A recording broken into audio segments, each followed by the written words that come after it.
For the last 25 to 30 years, Graham Hancock, probably the most famous pseudo-archaeologist in the world right now, has been getting wealthy off of the backs of people who are gullible and who simply don't seem to understand that the man has no evidence for pretty much anything that he claims.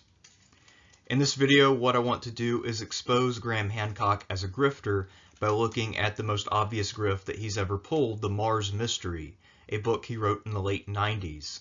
Currently, Hancock is finally getting a great deal of the scrutiny he has always deserved due to his book America Before, which makes some truly outlandish claims, such as the idea that there was a worldwide civilization prior to the last ice age which miraculously left behind no real evidence.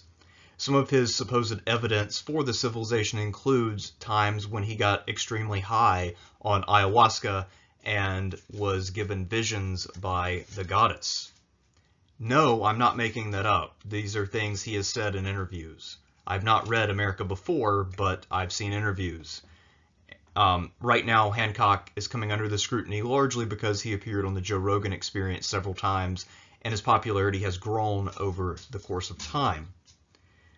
I'll be going back in time before he discovered the powers of ayahuasca and looking at the Mars Mystery. This is approximately the fourth or fifth conspiracy book that Hancock wrote, and the most grifty. It clearly is cashing in on contemporary interest in Mars, since there was a Mars mission around this time frame. What I'll be doing is going through the book and looking at various passages which deserve greater scrutiny and which also show that Hancock either did not know what he was talking about, was being dishonest, or was in some other way engaging in misleading behavior.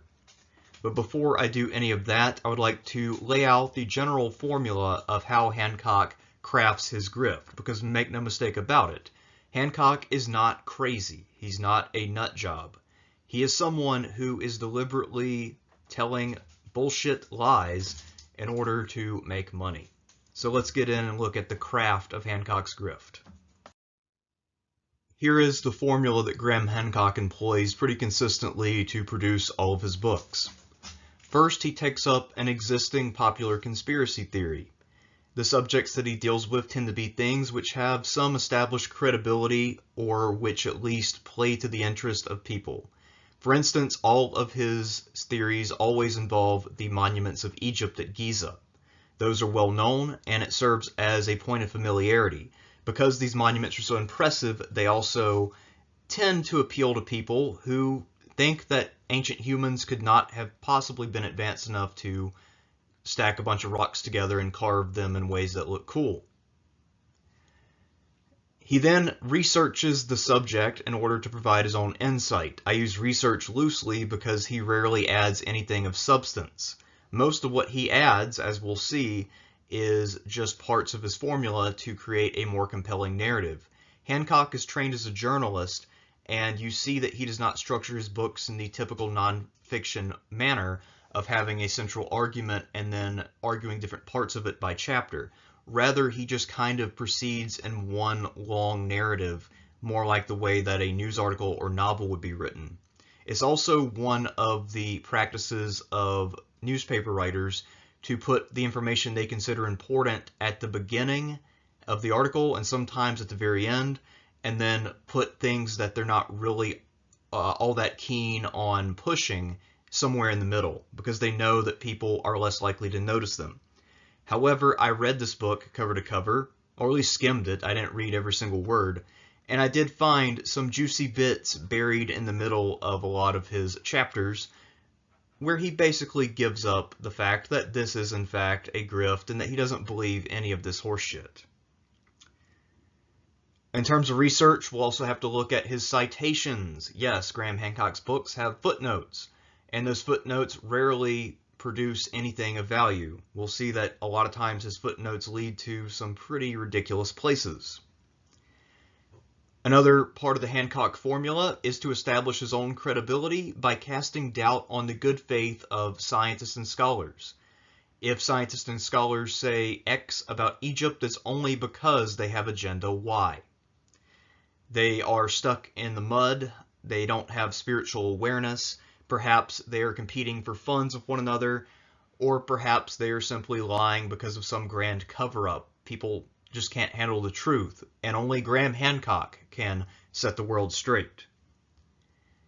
And at the same time, while in his books he's a little more aggressive, in interviews Graham Hancock is a very affable guy, and he also comes across as empathetic to his interviewers and to any guest who call in. If someone attacks him in an interview, he always maintains his cool, for instance. He also adapts himself very well to whatever audience he is addressing when he's trying to sell himself. So in the 90s, he would sell his books off of AM radio, like all the various conspiracy shows that were prevalent back then, and he would use some sort of soft right-wing talking points about big government and whatnot. And since he has discovered Joe Rogan, he tends to talk more about how drugs should be legal, the importance of spirituality, the need to be nice to one another, that kind of stuff. Things which appeal more to a broader swath of the public than just right-wing conspiracy theorists. Rogan's audience is largely composed of people who are kind of good-natured and open-minded, but don't necessarily have the intellectual rigor required to challenge bizarre ideas. They tend to think if something's cool, there might be something to it. And Hancock plays into that brilliantly. He sets pretty unreasonable goalposts in terms of what one would need to do to disprove his claims. This is also something that he most likely borrowed from religious apologists. So, for instance, his claim in the Mars Mystery is that in order to really refute the idea that the area of Cydonia is in fact a grand monument built by some past civilization, one would have to land a bunch of astronauts to do archaeology there in order to make sure that these are natural formations. The problem, of course, is that that is not really feasible given the expense involved and all of that. But of course, what matters to Hancock is that these claims stand, as he puts them, for the rest of his life, or at least for the rest of his career, so he can keep making money off of this. A lot of these claims go far enough as to be unfalsifiable hypotheses, again another tactic used by religious apologists. Hancock currently has evolved beyond using unfalsifiable physical hypotheses to talking about his spiritual experiences with ayahuasca. So he claims in a more recent book, for instance, that he was shown what the world was like by the goddess ayahuasca. She showed him what it was like 100,000 years ago when a Neanderthal and a modern human fell in love, and the kind of prejudice that existed between the two societies. And then he wrote what he called a novel, but in his interviews he would sell it as actual prehistory. Another part of the Hancock formula, which has served him very well up to the present, is to avoid any nasty personal attacks. Sure, he will name people who are the boogeymen of the conspiracy crowd, but he will never go too far. He also ends his books by making inoffensive recommendations, such as we should spend more money on scientific research, something that no one really objects to. So this is how he avoids major scrutiny. Now, granted, there are a lot of articles written about his books where archaeologists and others have tried to refute him, but most of these are on personal blogs or in journals that do not have the same kind of readership as Hancock's books. I find it highly unlikely that most of Hancock's readers are looking at archaeological journals, since Hancock explicitly tells them that such people are to be not trusted. A lot of prominent authors are asked to advertise their current book to make sure that sales are good and that the publisher makes money. Hancock is no exception, and by the time The Mars Mystery came out around 1998, he already had 3 best-selling books under his belt, so he's kind of a pro at this. He quickly went on the AM conspiracy theory circuit, and while he was more than happy to talk for hours at a time, almost all of his interviews are at least an hour long, I've noticed one thing different about the Mars Mystery interviews as opposed to all of the other interviews that he's ever done, for books, I mean. He was all too happy to let the conversation venture back to his previous works, such as Fingerprints of the Gods. He wasn't that eager to steer people toward the Mars mystery or to talk about Mars. That tells me that he knew he didn't really have much here. Clearly, due to the release being so close to the Mars mission, which was still in the news at the time, Hancock was writing the Mars mystery just to cash in on this level of scrutiny coming from the media. His previous works have been about the Holy Grail and about the early versions of his theory about a worldwide civilization which was washed out after the melting of the ice sheets after the Ice Age ended. So this was something of a deviation from his usual formula, and those works emerged in something of a vacuum in the sense that there wasn't a big wave of public enthusiasm for those topics. He just kind of went there and struck gold and stayed there, but in this case he clearly was cashing in on the moment. And because his true interest is spreading his idea that there was a worldwide Ice Age civilization, the Mars mystery actually does tie into his theory of an advanced lost Ice Age civilization, just to give you a spoiler. And from this point forward, I will actually tell you exactly which pages in the Mars mystery you can turn to find verification of what I'm telling you. Unlike Graham Hancock, I believe evidence has a role to play. Go to page 252 and 256 to 7 if you're interested in learning how the Mars mystery fits in with Hancock's previous quote-unquote work.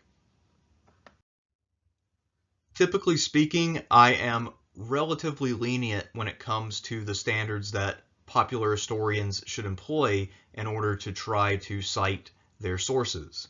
After all, these are not professionals, and typically speaking, they are not trying to carve out new ground or fundamentally reshape the way that we think about any given topic. However, Graham Hancock, while also an amateur, is making some pretty extraordinary claims. These claims are such that they require equally extraordinary evidence, and he fails to provide that. He also does a terrible job when it comes to providing relevant and detailed citations. His citations are few and far between, and most of them do not reference specialized studies. If you're going to make extraordinary claims, such as the fact that Martian meteorites on Earth have clear, unmistakable signs of life which originated elsewhere, that's something that's pretty damn interesting and should be available somewhere in a paper. There should be a citation there, and then there should be more explanation of what was found there. What kind of life? How do we know that it was different? Take some of the information in the paper you cited and put it in your works. That way you let people know, hey, there was this microbe found on Earth, and this meteorite we know came from Mars. It looked like this, and there's a little bit of debate about it, but it's clearly life, and that shows that there must be life on Mars, or at least there was at some point. You think that when you have this piece of evidence, supposedly you would want to really expand upon it and make sure that people understand the significance of it. But he just simply says that this is the case, no citation, no further explanation. That's highly suspect. One of the people he cites, probably the most credible person that he cites or invokes for his arguments, is Dr. Gilbert Levin, who claimed, and also I checked on this, still claims to this very day, that his instruments on one of the probes in the 70s tested positive for life in 1976. Hancock cites this, although he doesn't even cite this particularly well, but I was able to verify that this is real. And Hancock essentially says that the other scientists on the mission disagreed with Levin because they were jealous and because there was a rivalry for funding within NASA, and also NASA has an agenda of a nefarious cover-up. The nefarious cover-up part of his argument comes later in the book, but for the most part, pages 7, 14, and 19 to 20 include all of this discussion of Gilbert Levin.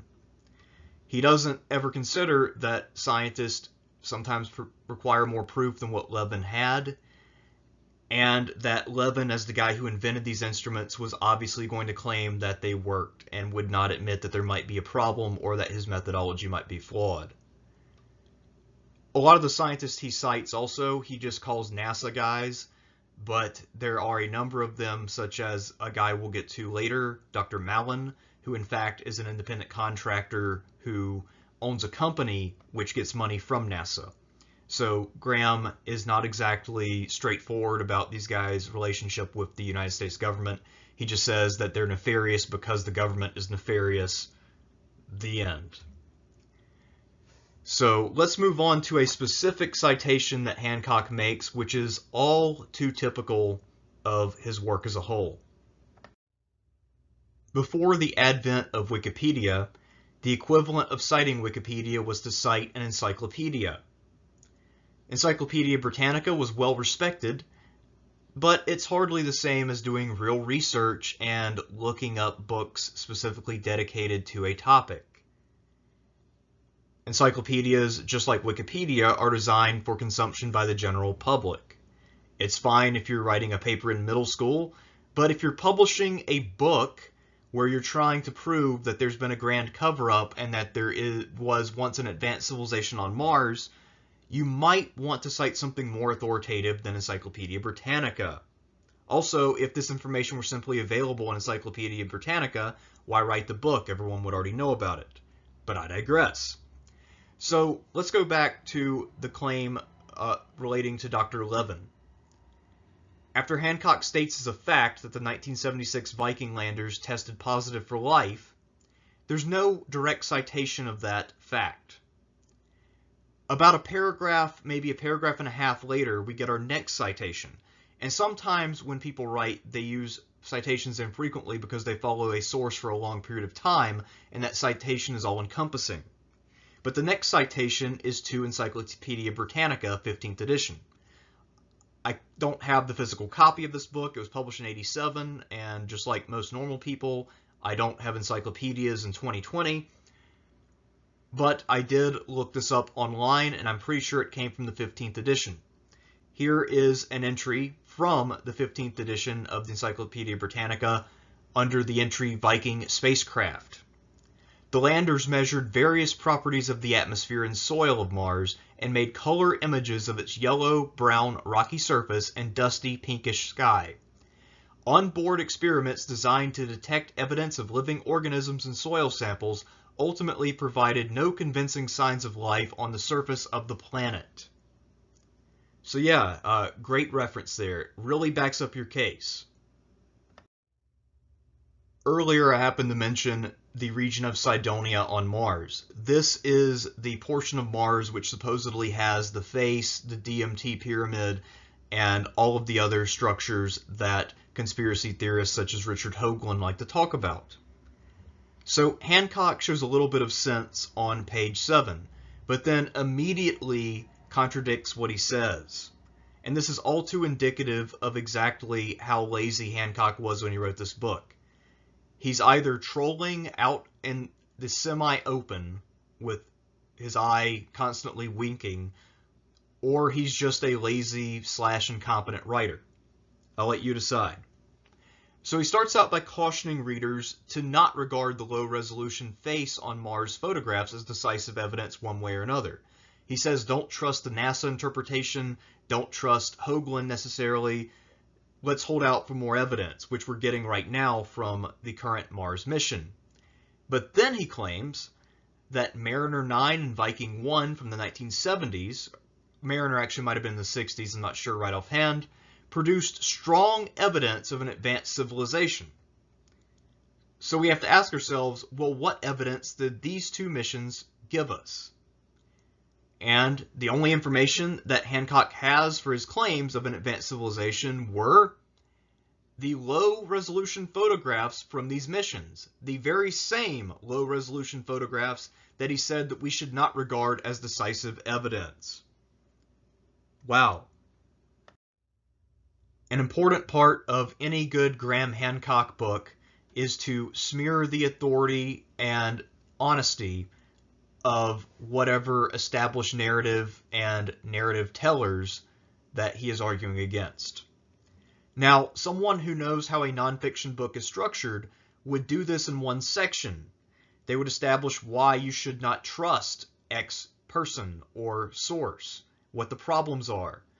And they would even maybe provide a few counter arguments and then show why their case that you shouldn't trust the source is stronger than the case that you should. But Hancock, of course, is not a nonfiction writer, and he has no idea how such a book would be structured. So his jabs at NASA and NASA's various scientists, many of whom, as mentioned earlier, actually contractors, is spread out and terribly organized. He's writing in the 90s and broadcasting his stuff to a right-wing audience, so he uses some right-wing talking points such as NASA must be dishonest because all government agencies lie, and especially all big state bureaucracies. That's just inherently what they do. We all know it. He also draws heavily on Richard Hoagland, who is probably the leading, well, I was going to say expert, but I meant conspiracy theorist on NASA covering stuff up. The 1958 charter for NASA, and again, remember NASA is founded at the height of the Cold War, says that NASA has a duty to withhold information from the public if the government requests it. Most likely this was not due to some alien stuff, but rather due to Cold War considerations. Also, this is so that once they have satellites in place, the U.S. intelligence community can use those satellites and then pretend that they're there just for science. I think that's pretty obvious. So here's the one piece of evidence that Hancock has in the entire book, which actually may kind of raise a tiny bit of suspicion. There was a Brookings Institute study from 1960 which says that information affirming alien life would cause panic. The problem is that just because there's a position paper existing does not mean that it is necessarily government policy. There are also government policies, policy papers from think tanks which have not been implemented, some of which were commissioned by Congress. For example, the Simpson-Bowles plan to reduce the deficit from probably 8 or 9 years ago. That got a lot of hoopla and has never seen the light of day in terms of policy. NASA will not investigate Cydonia, according to Mr. Hancock, because of the internal competition for funding between people looking for microbial life and those looking for civilization. Another fun right-wing talking point is that the only thing that scientists care about is getting funding, and they will tell any lie to get that funding. Here's the problem with that argument in this particular context. If you are a microbe-first scientist, that is to say you're an expert on microbial life, do you think you would get more money, funding, and fame if A, you are the leading edge of Mars investigations, but the budget is small, or B, NASA promotes the idea that there was once a flourishing civilization on Mars, public interest goes through the roof, funding goes through the roof, the international community as a whole works together to explore this planet, and it's a field day for all scientists and astronomers, all research scientists across the board who deal with space. So even if the people who are going there to do archaeology somehow manage to get the bulk of the money, if they were the guys who really were the main focus, there would still be way more money trickling down from them onto the microbial people than there would be otherwise. Also, if you're going to land a bunch of astronauts there to do archaeology, you would have to know about microbes, so that way your astronauts don't get sick and die. This is all common sense. This is not hard to figure out. But Graham Hancock apparently can't, or I think more likely just has no interest in being honest at all or thinking things through. Here's the real creme de la creme of this book, however, the premium argument that Hancock makes. I would have to say the dumbest thing that he says in this entire book, which is saying a lot. So we've gone from the smartest thing, which is showing that there's a government study or a government policy in theory, and then a study which says that it should be used in the way that he is describing. And now we'll go to the least plausible thing in this entire book.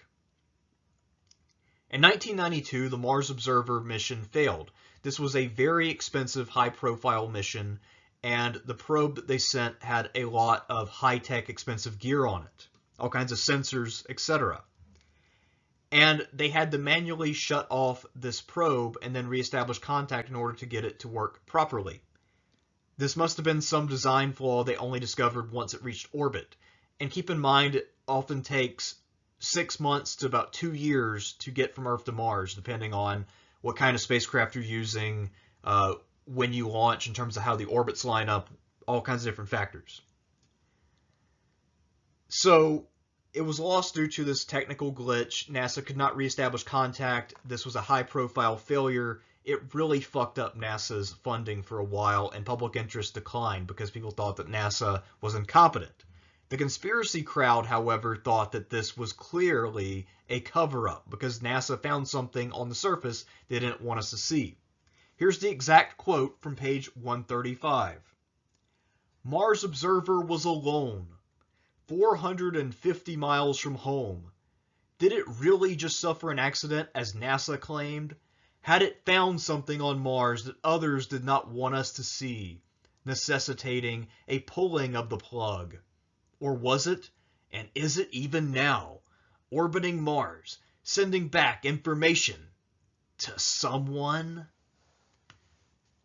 So yeah, the idea that NASA would destroy its public image when they depend on the public goodwill in order to keep their operation going is absolutely batshit insane.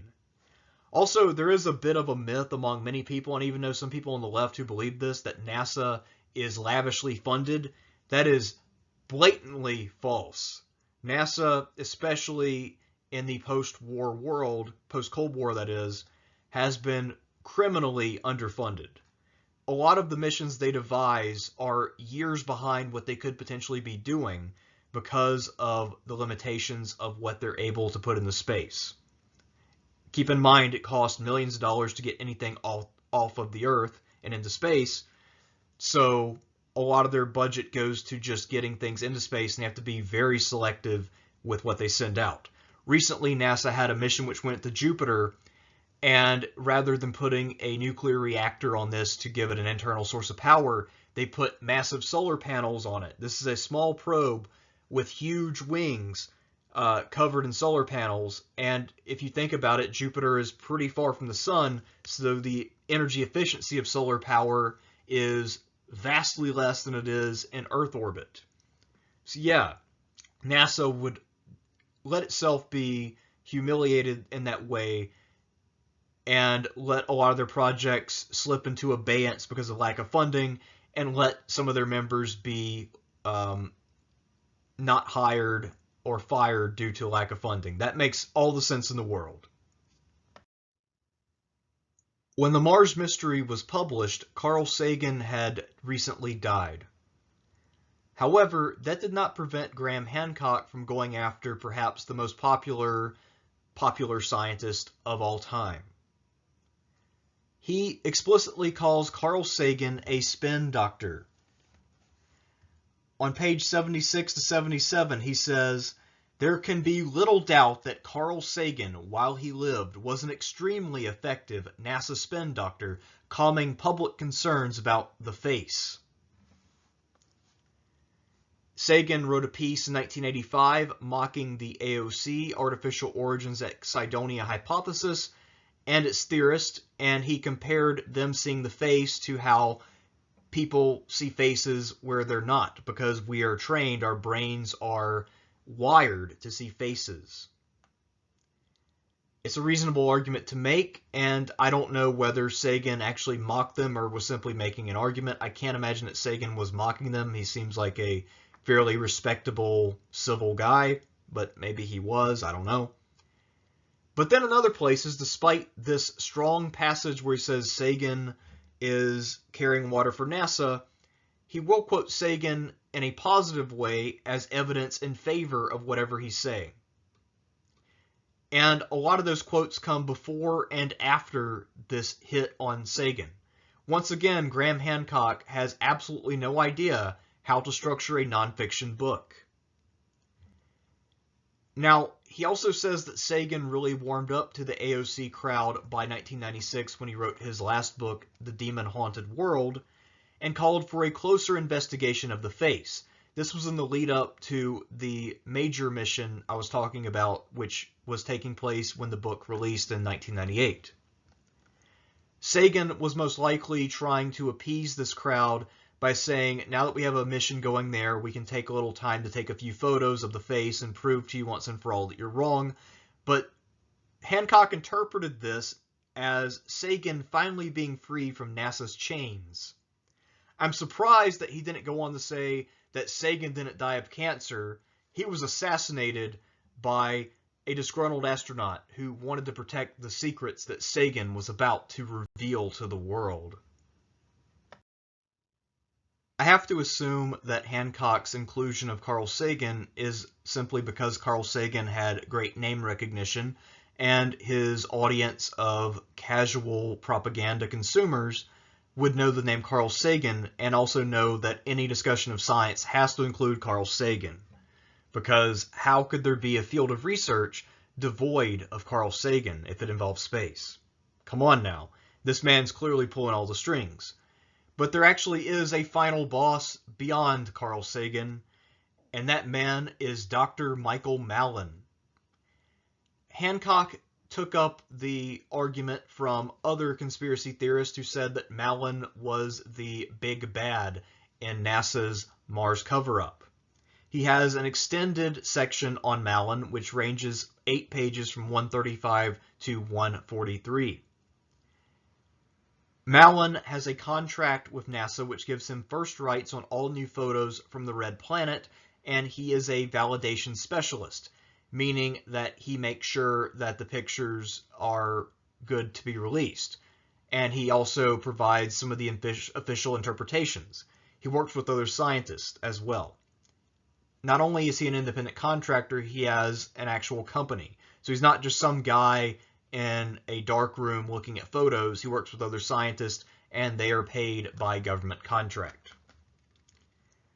I think that it is worth mentioning that Malin is a contractor and not a NASA employee. Were he a NASA employee, he would not have as much of a motive to make outlandish claims. However, since he does get first dibs on all the photos, you might think that if this guy were truly a grifter and a crook, he would go out and say, guys, there's a civilization on Mars, because that would create a public wave of support for more missions to Mars, and a lot of that money would come his way. But as it is, Malin was a cautious scientist. And while Hancock does go back on his criticism of Malin a bit, and I'll come back to that when I talk about a lot of the evidence for Hancock knowing better but still saying this stuff in order to cash in. The truth is that Malin is not an opponent to the people who are trying to discover life on Mars, nor has he ever been. Since about 2006, Malin has been arguing fairly vigorously that there is photographic evidence for the existence of liquid water on Mars today. And he also believes that microbial life is very likely, and he strongly advocates more research which might even lead, if it's there, to the discovery of, some advanced civilization that's long lost. So to paint Malin as the bad guy is absolutely absurd, and Hancock realizes that, as we'll get to, and he himself more or less uses language which sort of subtly mocks the conspiracy theorists who have tried to paint Malin as a bad guy. So Hancock establishes that we can only take Sagan with a grain of salt, and that while Malin might not be quite as evil as some people think, the guy is a stodgy conservative when it comes to doing science, and we're going to have to go beyond Malin in order to really discover the truth. So who is the real expert we can turn to in order to get the truth about Mars? Richard fucking Hoagland is the hero of this book. I also imagine that he's the main source. Richard Hoagland, as I mentioned, is best known for all of his conspiracy theories about NASA being one huge cover-up. So I imagine that most of the facts Hancock had about, say, the 1960 Brookings Institute study and the details of NASA's 1958 charter came directly from Richard Hoagland. Hancock normally does not have those kind of details. As I mentioned earlier, he thinks that Encyclopedia Britannica is a good enough citation to make the case that there is life on Mars. Just full stop. It's there because Encyclopedia Britannica exists and has an article about Mars which says the exact opposite. But yeah, okay. Richard Hoagland's main book at the time was Monuments of Mars. I think the most recent version of this was 2002. I'm not sure what version would have been current at the time of the Mars mystery. But at any rate, he was the expert. He's also the guy who developed terms like the D&T pyramid. I think he might have been the guy who coined the face of Cydonia. He's a big deal in that world. Interestingly enough, Hancock is fully aware of Hoagland's low standing among actual scientists. Footnote 44 of the book references a then new paper which refuted Hoagland's claims point by point. This paper was from 1995, and I believe the author was actually Dr. Malin. I might be wrong about that, but it was somebody who's pretty credible and who really dismantled Hoagland's ideas. Hancock is not only aware of that, but he cites it, which I assume means that he read it. He didn't then try to defend Hoagland, he just cited that article. Hoagland was so well respected by the scientific community that he won the Ig Nobel Prize for Astronomy in 1997. I think that the name Ig Nobel Prize should explain itself, so we'll move on. There were 3 major plagiarism incidents in Richard Hoagland's career, which came after the Mars mystery. So while he was already standing pretty low in the scientific community at the time of the Mars mystery, and to be fair, he's not an actual scientist, he just kind of plays one on AM radio and also on the internet. He has had 3 major plagiarism incidents recently. In 2011, he stole work from 2 different scientists and claimed it as his own research. One of them found out about it and showed without a shadow of a doubt that he just plagiarized their work and presented as his own at a conference. That did not get Hoagland into too much trouble because his day job was as the science advisor to Coast AM. But then in 2013, while on the air, he claimed that he was the guy who invented the hammer versus feather experiment on the moon. And he was fact-checked pretty quickly because 2013 is a time when people can quickly check shit out on Google. And they realized this was somebody entirely different. And then in 2015, he went back to his 2011 trick, and I think he actually plagiarized the same person again. So Hoagland, really well known for learning from his mistakes. By the way, the 2013 claim about the hammer and feather was so blatant and embarrassing that he sort of got shadow fired from Coast AM and had to go work for another, even less reputable AM radio station called Dark Star.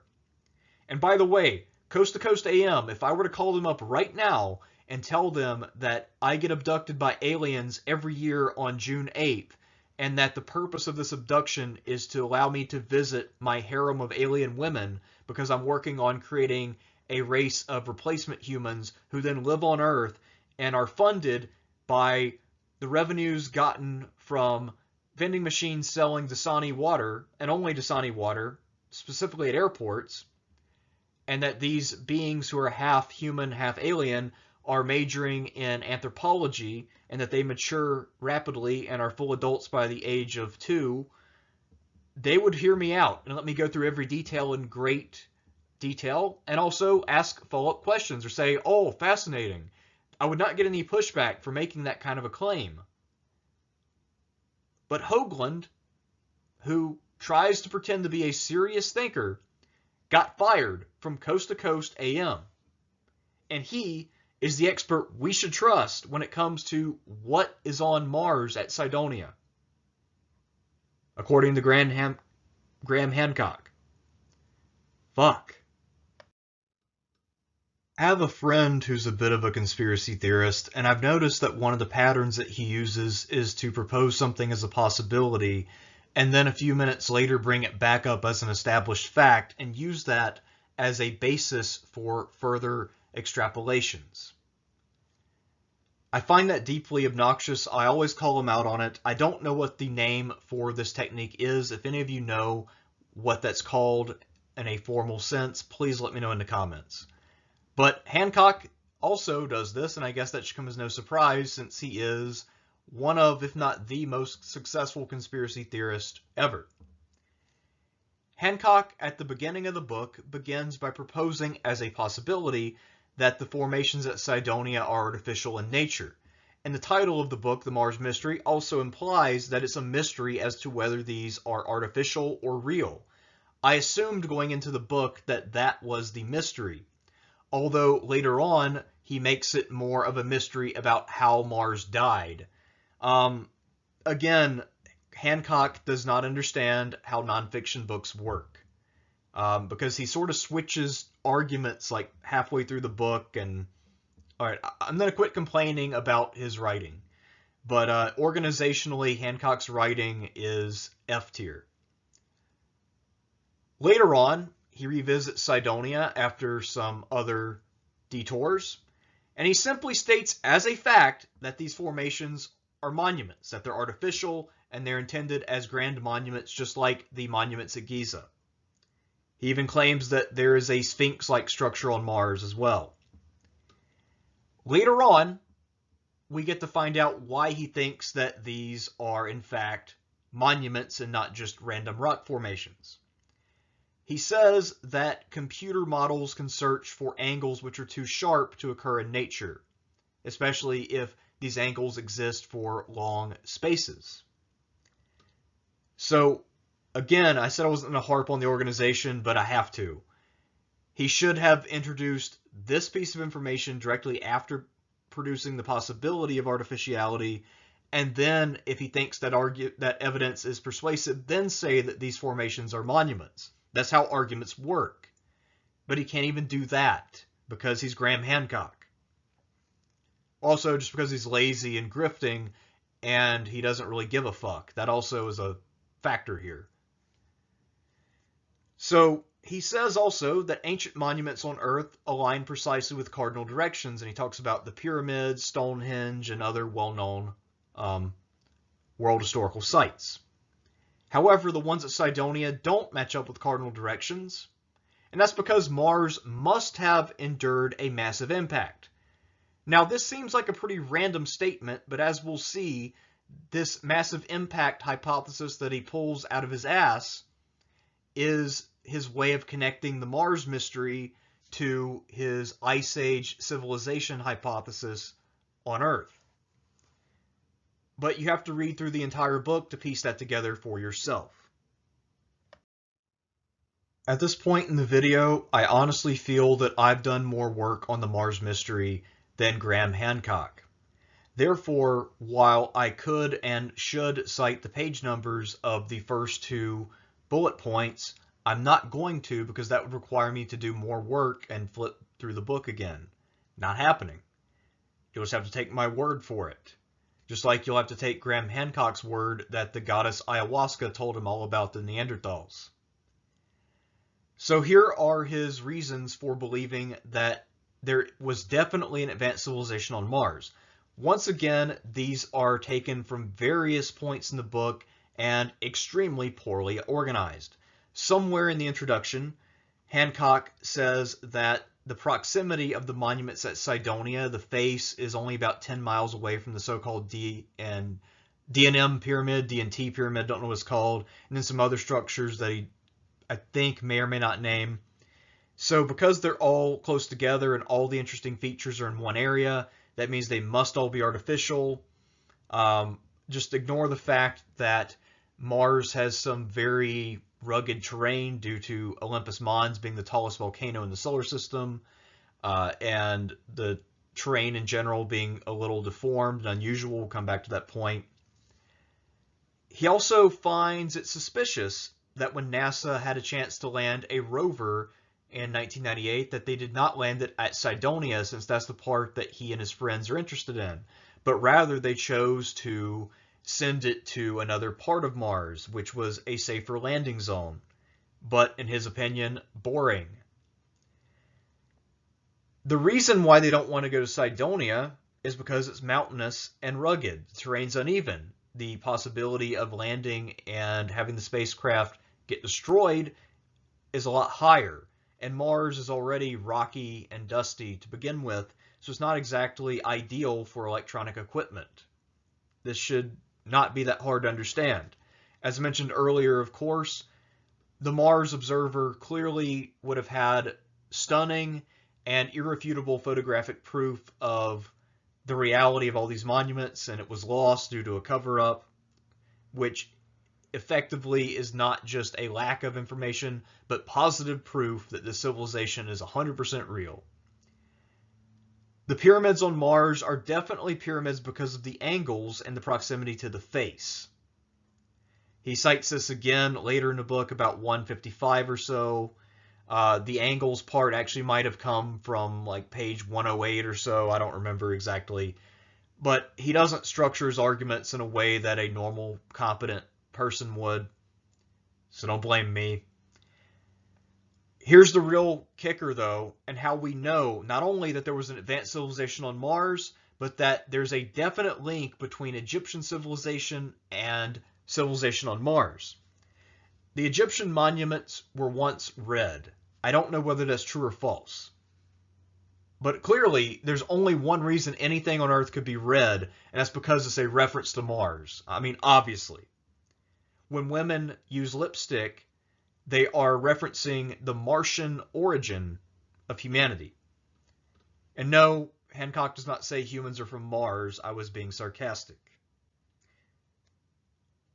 There's also a link, according to Hancock, between the god Horus and the planet Mars. I don't know if that's true. It doesn't sound true. I'll take his word for it because it doesn't matter. If that's all the evidence you have, wow, that's not much, is it? So yes, civilization confirmed. Check and mate.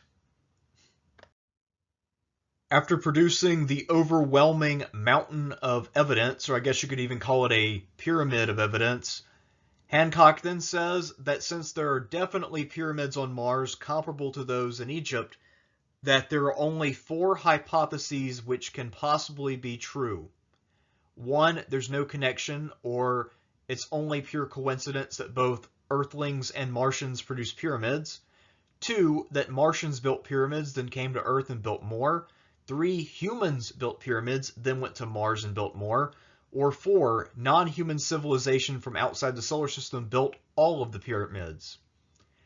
And he says, of course, option 1 is by far the least likely. I mean, there has to be a connection. It's just too much of a coincidence to be a coincidence. I think at the time he was a little more into option 4, maybe even option 2. I imagine if he were forced to talk about this book now, and he has rarely, if ever, mentioned this book. He was hesitant to talk about it when it came out, and now I have not heard him mention this book in probably 20 years. But if you were to press him on this and produce his 4 hypotheses, I actually think he would go with number 3, because in America Before, he talks about this super advanced civilization of all-knowing shamans who traveled the Earth.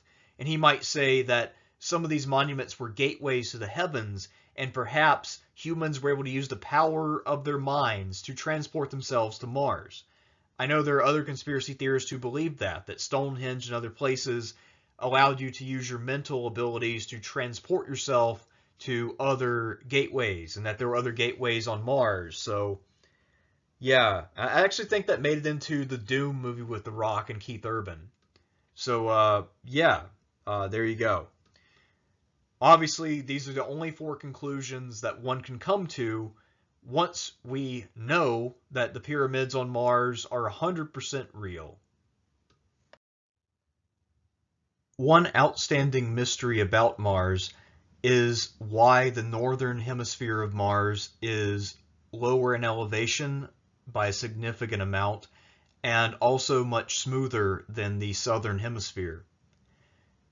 Many scientists believe that the southern hemisphere must be older in terms of when the surface formed, and that many of the craters there were formed during the period of the heavy bombardment.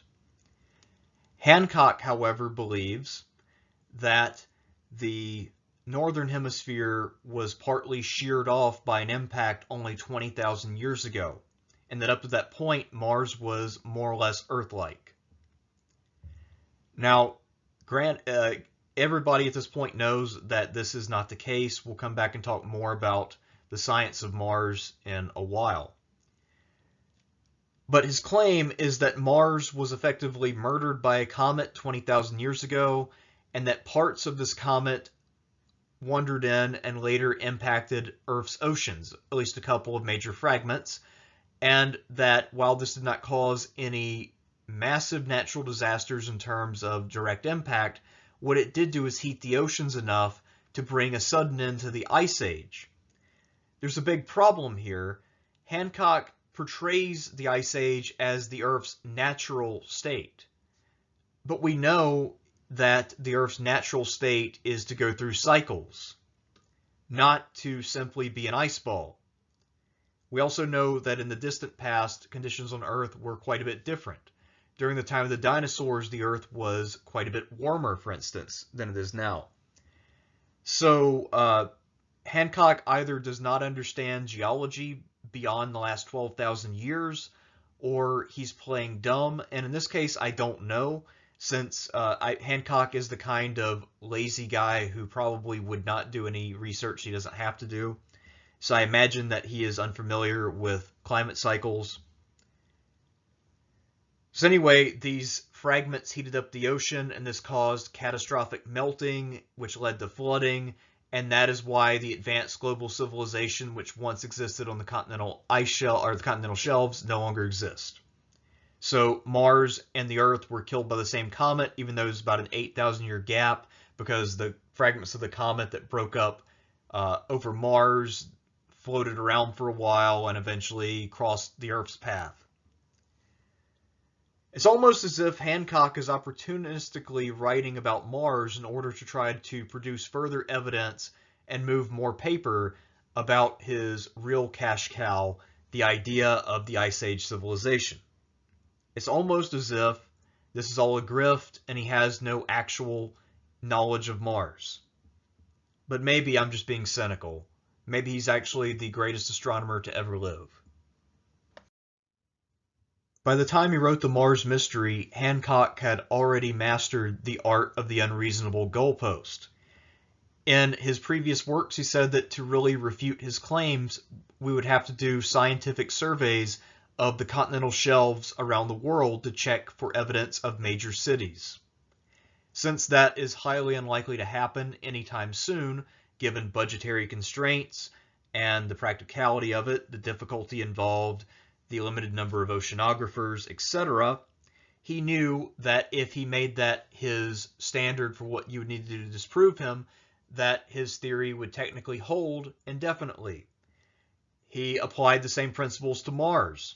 He said, we can only accurately date the craters on Mars by landing men there to do experiments.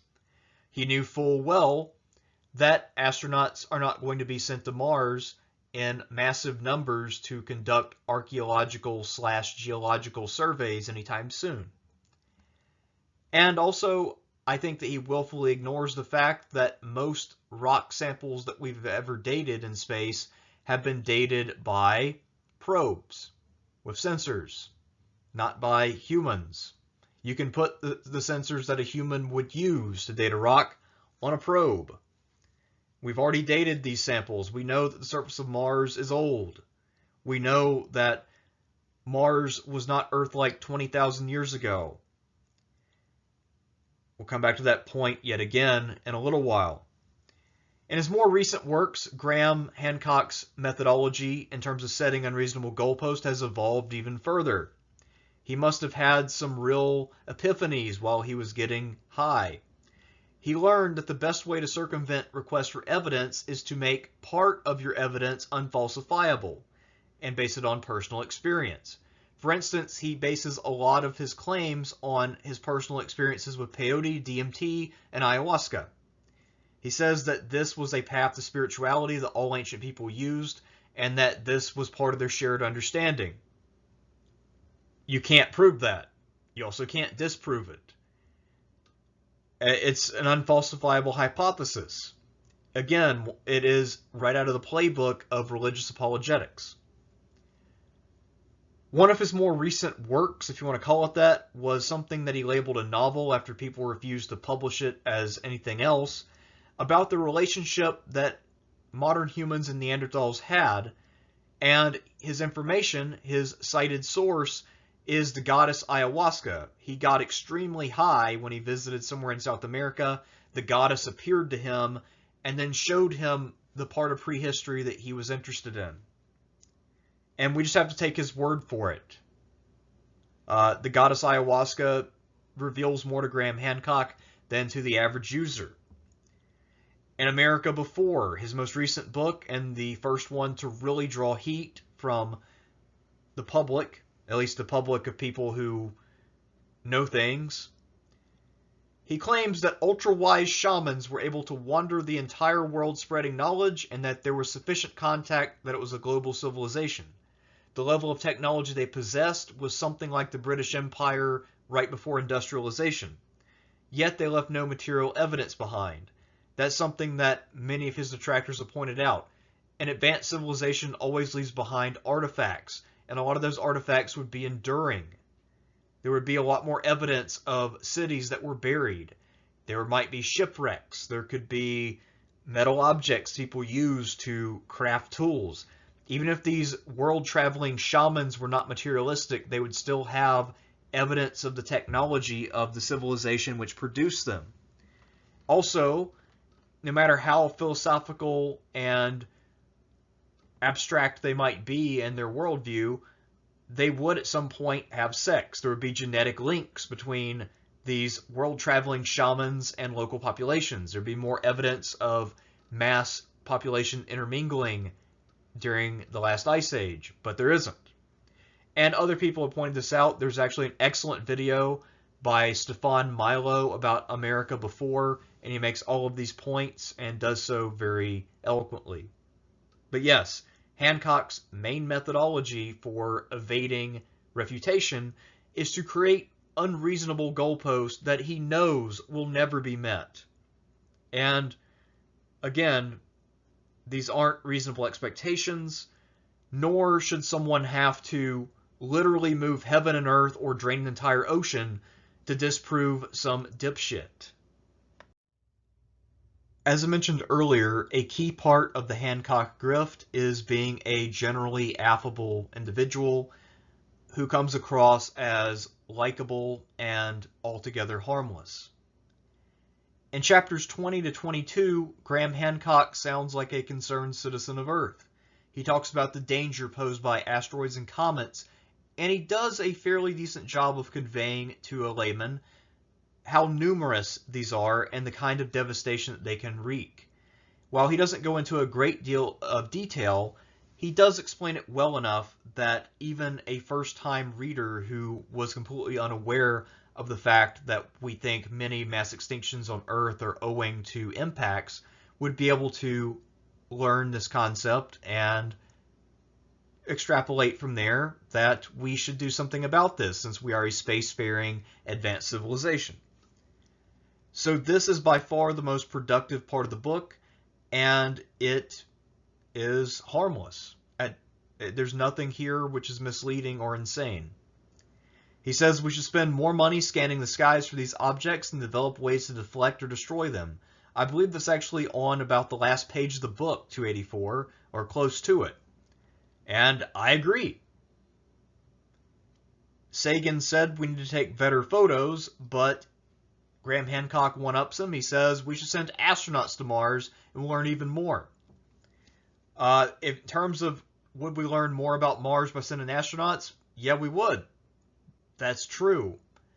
It probably won't happen, at least anytime soon, and not on the scale Hancock is envisioning, but I think eventually it would be pretty cool to send astronauts to Mars.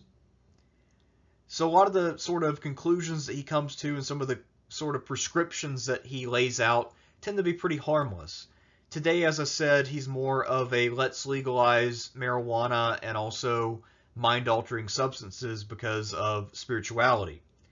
Now, while the because of spirituality part is not accepted by everyone, it is accepted by a lot of the Joe Rogan audience, which at this point is Hancock's primary constituency.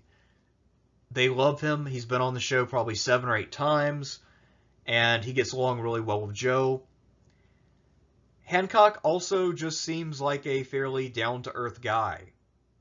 I think, honestly, while he is a grifter, he is not nearly so harmful as a lot of the mega pastors who promote their views, or even the flat earthers, who are equally, in the grand scheme of things, not all that important. What Graham Hancock is trying to do is to live a lifestyle where he can go on Joe Rogan, smoke a doob, take some calls, travel to exotic sites around the world, meet people who will give him money, maybe get laid a time or two, and then make a boatload of money he can pass on to his kids and grandkids. The grift doesn't really go any deeper than that. Graham Hancock is just looking to make some money, and he's not trying to promote any kind of real insane agenda. He will play to talking points from various political persuasions, depending on what he needs to do to get people to open up their wallets, but he simply is not the most harmful of con men. That being said, he still needs to be called out for his grift. He should not be going around spreading bullshit information and smearing actual science. It's just not right, and that is why I'm making this video. It's not because I have any personal animosity towards Graham Hancock. If anything, of all the con men I'm aware of, he's probably the most likable, and if I had to choose any one of them to sit down and have a beer with, or I guess in his case, meet the goddess ayahuasca, I suppose it would be Graham Hancock. When the Mars Mystery hit bookshelves from Walden Books to Books A Million, NASA was in the middle of its Mars mission, and it was collecting new data. This data hadn't quite been released yet, but it would soon, and a lot of it would not work out in Hancock's favor. Of course, in the 22 years or so since the Mars Mystery was published, we've had yet other missions to Mars, and our knowledge of the planet has increased quite a bit. But even in 1998, a lot of the claims that he made were rather bold, to say the least. He said that Mars was a habitable world with an Earth-like atmosphere right up until a comet struck the planet, shearing off most of the northern hemisphere and destroying most of the atmosphere 20,000 years ago. Scientists who say that these impact craters are ancient are wrong, or at the very least they can't prove what they're saying. These must have been recent, and they must have all come from a massive comet which entered the Roche limit of Mars, was ripped apart, and then peppered the surface. Actually, we have a pretty good idea of when these things hit the planet. They probably didn't all hit at once, but most likely the craters on Mars are primarily ancient in nature. We also know that while it's possible that the sort of imbalance between Mars's two hemispheres, one of them is a few kilometers higher than the other in general, while this could have come from a massive impact in the northern part of the planet, it also could be a result of Mars's internal processes. Mars was once geologically active, and the strongest piece of evidence in favor of that is the existence of Olympus Mons, the largest volcano in the solar system, a volcano bigger than Mount Everest. And you have to keep in mind, too, Mars is only 38% the size of Earth. So the fact that it has a mountain larger than any on Earth means that Olympus Mons is a very prominent feature on the surface. Mars's internal processes may have been pretty dramatic early in its history, and that might account for why the northern hemisphere is significantly lower in elevation than the southern. So Hancock has basically been disproven on that point. There's no way that Mars had an inhabitable condition 20,000 years ago. We do strongly suspect at this point that Mars once did have the conditions for liquid water and maintain those conditions for a while. We also think the same thing about Venus now, by the way, or at least a lot of people do. But Hancock makes yet another incorrect claim about Mars. He said that once Mars had a strong magnetic field. Magnetic fields are typically generated by larger planets, or at least planets with an active core. Mars seems to have cooled off, unlike the Earth, which is still geologically active. And it seems that the magnetic core of Mars, or the magnetic field of Mars, died out about 4 billion years ago. Modern estimates say that Mars's protection against the solar wind stripping its atmosphere failed it about 4 billion years ago, because that's what a magnetic field does. And ever since that point, the atmosphere was slowly thinned out. And at a certain point, the pressure on Mars was too low to maintain liquid water. And that is how Mars got to the desert-like state that it's in now. That means that Mars was not stable long enough to develop advanced life. It does, however, mean that Mars could potentially have produced microbial life at some point. Another incorrect claim that Graham Hancock makes, which is a minor point, but one that is telling nonetheless, is he labels Bill Clinton as a populist politician because Clinton wants to associate himself with the search for life on Mars. If you know anything at all about politics, you know that Bill Clinton is not a populist by any definition of the word, unless you're using it in the sense of wants to associate with popular things, which makes the phrase populist politician meaningless, since that describes 100% of them from any context ever. But at any rate, Hancock made a few incorrect claims. I've pointed out plenty of others, but these are some that stood out to me as having not aged very well. I'm of the opinion that Graham Hancock is a self-aware grifter, and that there are a few points in the Mars mystery where he playfully teases the reader. He gives an indication that he is not so dense as to believe a lot of the crazy things that he's saying. In his long section on Michael Malin, which goes from 135 to 143, it ends with Hancock talking about an email exchange where Malin answered his questions and was surprisingly nice and approachable. Again, this is at a time when Malin is quite busy. Malin effectively says that he is just sick of being at the center of all these conspiracy theorist allegations, and that he has to be incredibly careful with what he says because they'll take anything he says, twist his words, take him out of context, and try to portray him as some cover-up artist. So therefore he did not allow Hancock to quote him directly, which was probably a wise move on his part. This leads Hancock to say at the end that Malin actually is not a bad guy.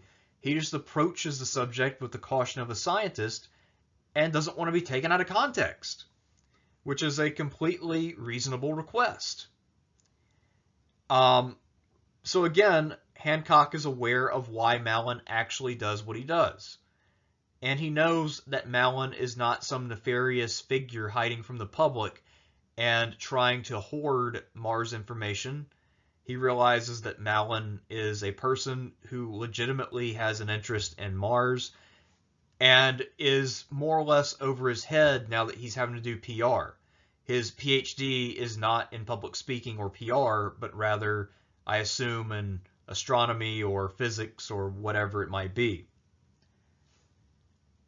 The idea also that he promotes on several occasions that the Mars Explorer mission was deliberately sabotaged is undermined by the fact that he is very aware of the fact that failed space missions are very bad press and depress funding for space exploration. The Challenger blew up in 1986. That was high profile. Everybody knew about it. Everybody remembered it, at least who was old enough to remember it. And the Mars Explorer failure was embarrassing. It made NASA look incompetent. It was supposed to be this great mission, and it turned into a complete shit show. So he's aware that it would not be in NASA's self-interest to have these missions fail. yet he still made the claim anyway. And then he contradicts that claim by saying the exact opposite later in his work. It's possible that Hancock is just an unskilled writer who stumbles into contradictions because of a lack of planning, editing, critical thinking, whatever it might be. But I think instead he's actually subtly trolling, and he's trying to give indications to readers who are adept that he knows that this is bullshit and he's doing it for the money. Hancock's art of grifting has evolved greatly over the last 20-something years. Now he talks much more about spirituality than he did when he wrote the Mars Mystery. However, the seeds of this idea of spirituality that one captures through drug use was already present in the Mars Mystery, albeit without the drug use. On page 260 to 61, Hancock complains about humanity's rapidly evolving technology but a stunted spirituality. Just like he does now, he complains about the restraints and conservatism of scientific research and of academia as a whole.